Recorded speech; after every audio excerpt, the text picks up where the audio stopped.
Hello, fellow peasants. Tonight I'll be reviewing 1996's Scream.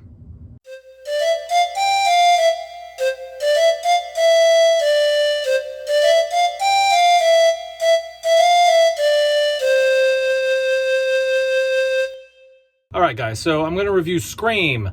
This was written by Kevin Williamson, directed by Wes Craven. Rest in peace, Wes Craven. He passed away in 2015. He's one of my favorite directors. He did The Hills Have Eyes. He did the Scream movies. He did Nightmare on Elm Street. One of the other movies I really like from him is The Serpent and the Rainbow. You guys should check that movie out. It's pretty dope. Anyway, so what's Scream about? Scream is about a small town called Woodsboro. It's set in Northern California, I believe, and it's about these series of murders that are happening in and around this town in high school, and they're trying to figure out who did it. Basically, the first Scream movie, all Scream movies, really, are whodunit films. He's trying to figure out who did it. There's a lot of red herrings, a lot of scenes and dialogue that try to throw you off the path and lead you to the final act where you're like, oh shit, they're the killer. If you've never seen the Scream movies, I would click off of this if you've never seen the first film, because I'm going to go into what I like and what I don't like, and that involves spoilers. So for those of you who have not seen Scream, click off this video now. All right, so what do I like about Scream? Well, Scream does have my favorite final girl, which is Neve Campbell, who plays Sidney Prescott. Sidney Prescott is the most badass final girl, in my opinion. She mouths off to the killer. She fights back with the killer.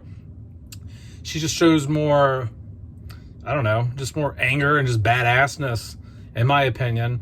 And she's just more grounded and realistic.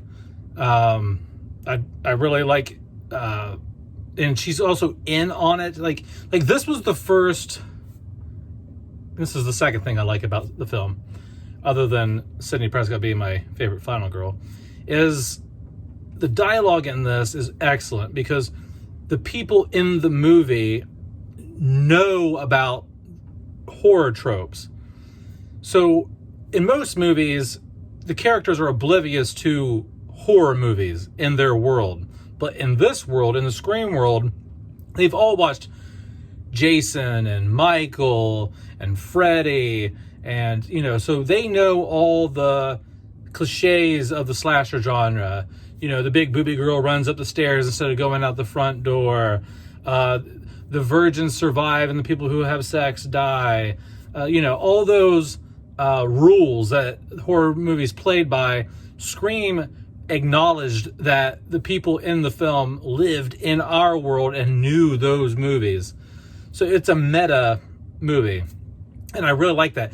It's not the first to do it, though. It's not the first to be meta. Wes Craven actually did meta for New Nightmare. And it didn't really stick. I mean, it was well executed, but I think it was just a bit too much at the time, or ahead of its time. So when Scream came around and Kevin Williamson wrote the script and whatever, and it turned into the film, I think it finally caught on. I think maybe it was done just right, done just enough. Maybe it wasn't over the top meta, but just the storytelling's excellent in this.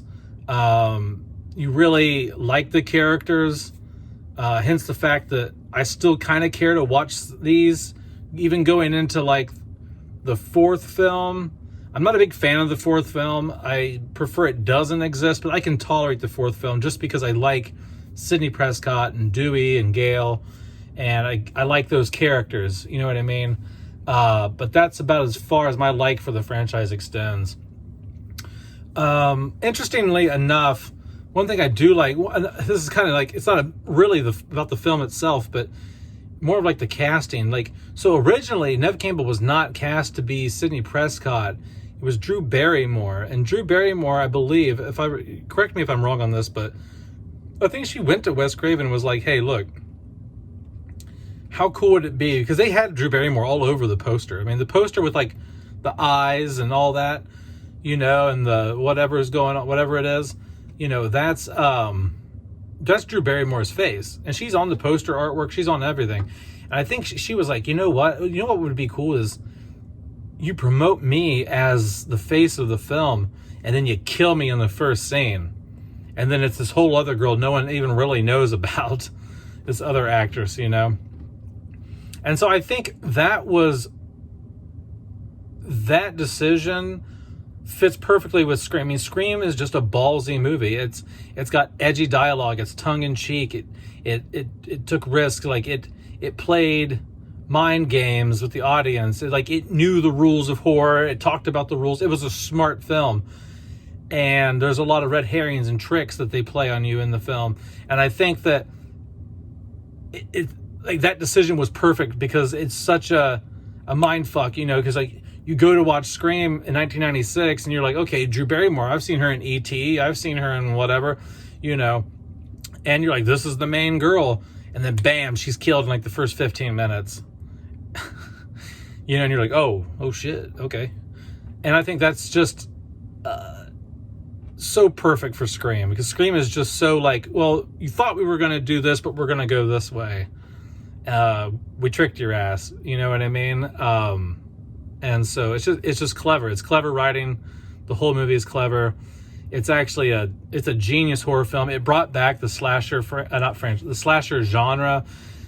Michael and Freddy and Jason were dying off. Those franchises had started dissipating by the early 90s. Horror in general, the horror genre in general was just dying in the 90s. I mean, you had Candyman and in the early 90s, and then I don't know, there just wasn't much around then. And then Scream came out and it was like bam, it was hip, it was cool, it was fresh, it was 90s as shit. It was just perfect timing. It was just lightning in a bottle for when that film came out. And it reinvigorated the slasher genre and horror in general. I know what you did last summer, tried to copy it. H2O tried to copy this. There was just a lot, Urban Legend, a lot of the horror films post 1996 up until even the early 2000s were trying to mimic the look and feel and vibe of Scream. And Kevin Williamson did right. I think Kevin Williamson wrote at least the script for the first I Know What You Did last summer. And he might have been involved, I think, in Urban Legend, but I'm not sure.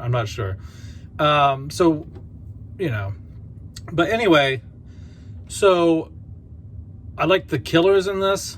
They're the best killers in the franchise. You got Stu and Billy. Billy is my favorite killer out of all the killers. If you've never seen it, I have a Scream killer ranking where I go through and grade the killers based on certain criteria. So go to my playlist section here and go look at the Scream franchise playlist, and you'll find that killer ranking in that playlist, and see how I rank them. But I really like Billy as a killer, because Billy is the original. He's super psycho, and he had motive. His motive was that Sydney's dad was sleeping with his mom. His mom abandoned him due to the affair they were having, and he hated her for it. And then Stu, he didn't have any motive other than he was just a psycho who watched way too many movies. Billy watched movies too, but Stu was obsessed with the films, and he just wanted to be a killer. He didn't really have anything against anybody in the movie, or even Sydney. He had no motive. He was just a psychopath. So yeah. And what do I not like about the first Scream? What I don't like about the first Scream is it's not very innovative with the kills. It's just a lot of stabbing over and over. Not a lot of other ways to kill people like you get with the Fridays and stuff like that. I think they could have been just a bit more creative. And the Scream franchise in general still hasn't gotten better at this. It's just stab. And I understand that's their thing, but at some point maybe use another weapon, maybe do something else, You know, I don't know, just here and there. I'm not saying like all the time, just completely switch it up for one movie and never use a knife or nothing, but just do something else. Just switch it up. What else do I not like? Dang.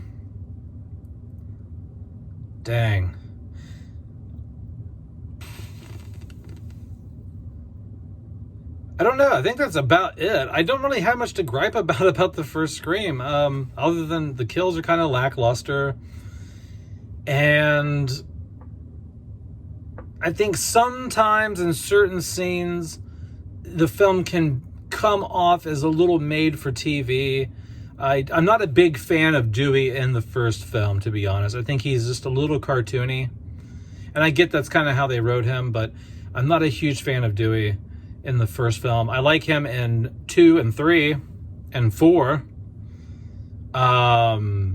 Maybe in 5, I don't know. But not a big fan of Dewey in the first movie. He just comes off too slapstick, too goofy, and I just don't, because in his acting is just a little, David Arquette's acting in the first film is just a little rough to me,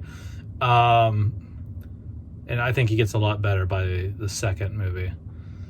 But that's about it, guys. That is it. So I really like the first Scream. What is there really to not like about the first Scream? It is definitely, in my opinion, top 10 horror movies of all time, just because how original and innovative it was, and what just a snapshot it was in time for the 90s. I mean, it's you watch that movie and it's just 90s grunge. It just feels 90s. It's fantastic. It's great. Anyway, guys, that's it. That's my bullshit spill rant crap review. All right. Have a good one, peasants. Peace out. Bye-bye.